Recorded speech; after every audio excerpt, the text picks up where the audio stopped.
Every night we have a crew of sanitation personnel that come in. We have a team of approximately 50 people that are responsible for cleaning this facility.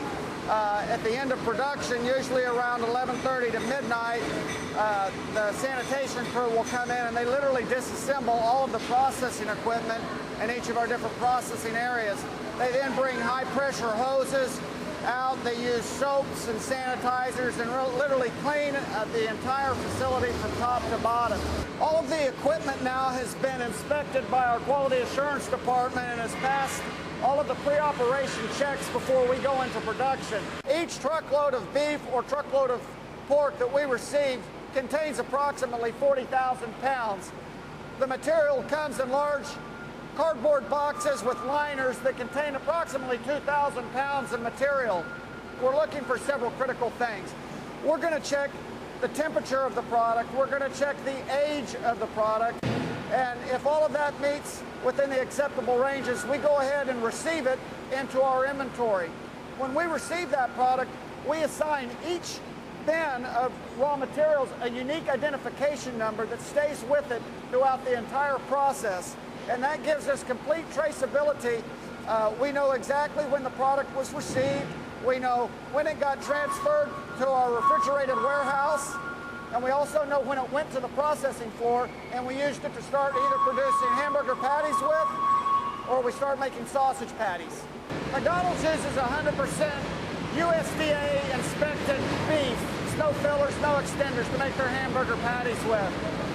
The product is all USDA inspected, as is our facility is inspected by the United States Department of Agriculture. We're transferring it up into large mixers where we're going to chill it down using CO2 to get it down to a temperature of approximately 28 to 30 degrees Fahrenheit, which is the perfect temperature for forming hamburger patties. As you can see, we've got freshly ground beef that's just come through our initial grinder, and it's getting ready to be transferred up into our initial blender. Behind me, you can see the beef coming through a final grinder, and we're transferring that into large stainless steel tubs, and then we're going to transport it over to our forming machines where we'll stamp them out into either McDonald's regular hamburger patties, which we use on the Big Mac, or the cheeseburger, or the double cheeseburger, or we'll turn it into the world-famous quarter pounder also. And we'll take a look at each of those patties as they come out of the forming machine. The freshly ground beef has now been transferred into our forming machine, and we're now stamping it out. And what we see here are quarter pounder patties coming right out of the forming machine.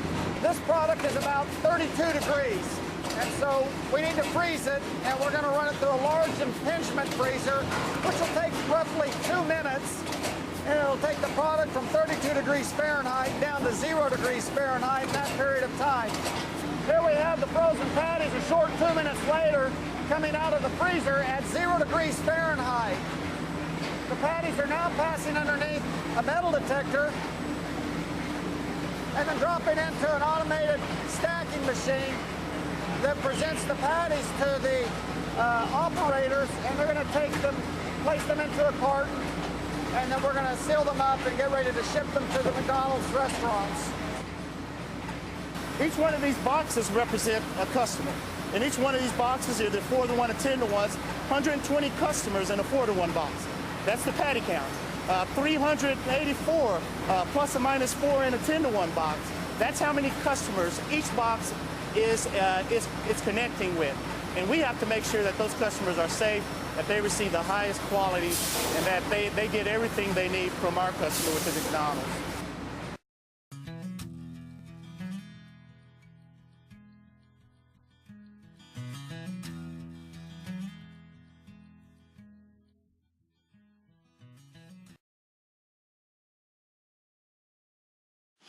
So we've been asking consumers for their questions about McDonald's food. Number one category by far, Chicken McNuggets. Specifically, what's in the Chicken McNugget? So I'm here at the Tyson plant in Tennessee on this gorgeous day to get you some answers. All right, time to suit up and boot up. Amy, this blows my mind. I mean, there are multiple lines of people making cuts on the chicken, just like you would at home or just like a butcher would. Absolutely. Right here is a whole cut up chicken. So you can see here we've got the dark meat with the drumsticks and the thighs, which does not go in Chicken McNuggets. And then you've got the breast meat with the rib meat and the chicken tenderloins, which do go into Chicken McNuggets. Now, before we make the McNuggets, we remove this skin. Yeah. And then we later add a small portion back for flavor in the Chicken McNuggets. For flavor. For flavor.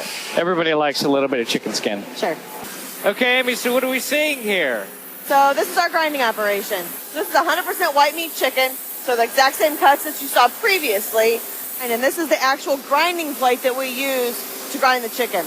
You know, this looks like a pretty coarse grind, much coarser than you'd find, say, in a supermarket. Absolutely. We grind it to give you that really meaty texture that you expect in Chicken McNuggets. Okay. So there's still a couple more steps to go through. So this is the machine that combines all of the ingredients together. This is the same chicken you saw earlier, mixed with the chicken skin and the marination. Are those ingredients secret? No, they're not.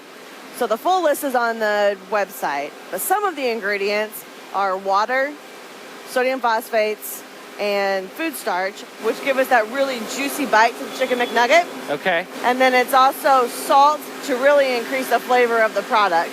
And finally, rosemary extract, which is a natural antioxidant that protects the flavor of the product throughout its shelf life. So, Amy, this is it. This is where the nuggets are formed. Yes.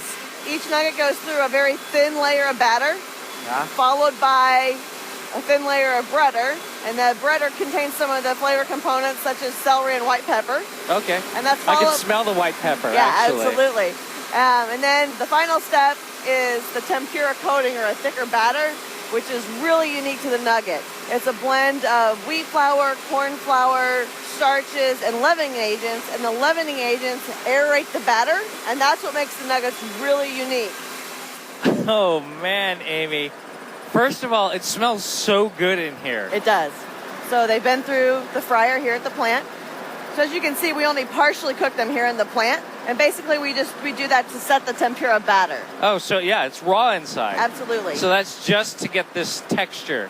Yes. And then they cook them when they get to the McDonald's. Yes, they fully cook them in the McDonald's restaurant. Yes. They'll be flash frozen again to lock in the juiciness and the flavor, and then they'll be bagged and boxed and on their way to the restaurant. Would you like to try one? We can go see Gina in the kitchen.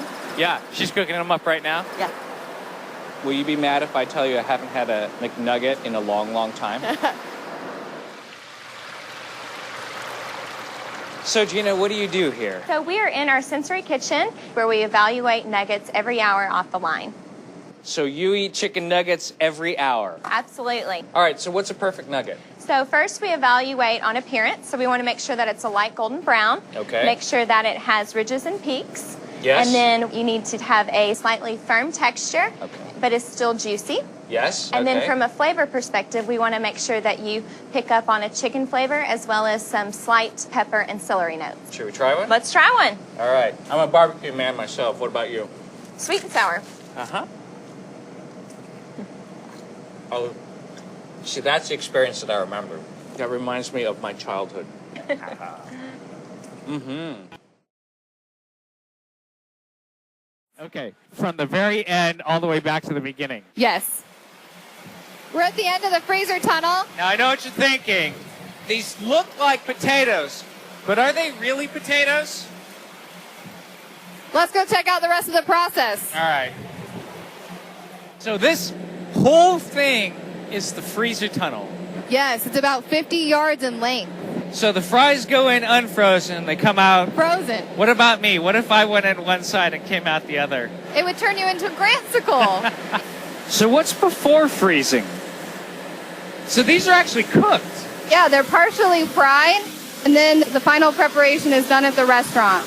Why do you partially fry them? Well, we want to make sure we get that crisp outer shell. Yes. I like that part. Yeah. So before they're partially fried, what happens? This is the ingredient dip where we control the color, and we're adding dextrose, a natural sugar, to make sure that we get a consistent color no matter what time of the year it is. Also, sodium acid pyrophosphate. What is that?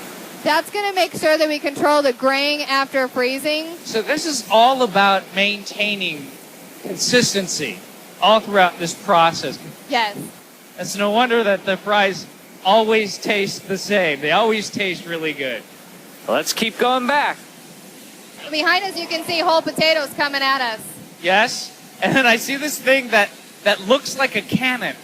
It works similar to a cannon. We're lining up the potatoes in a tube with high pressure water and shooting them through a water knife here. It's precision cutting. What? Check that out. That is crazy.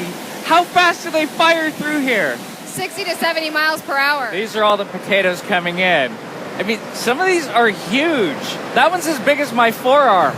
Are you using GMO potatoes? No, we don't use GMO potatoes for McDonald's fries, but we do use different varieties. So we have russet Burbanks and Umatillas. Potatoes are just like people. They come in different shapes and sizes. And they're all beautiful. They're all beautiful. So all around us, under these vines, we'll find what makes mac fries. All right. Clear the vines away, start digging. Am I doing good? You're doing well. It's like an Easter egg hunt. Oh, this is like the worst Easter egg ever. This is it, right? See? A real potato. This is where it all begins.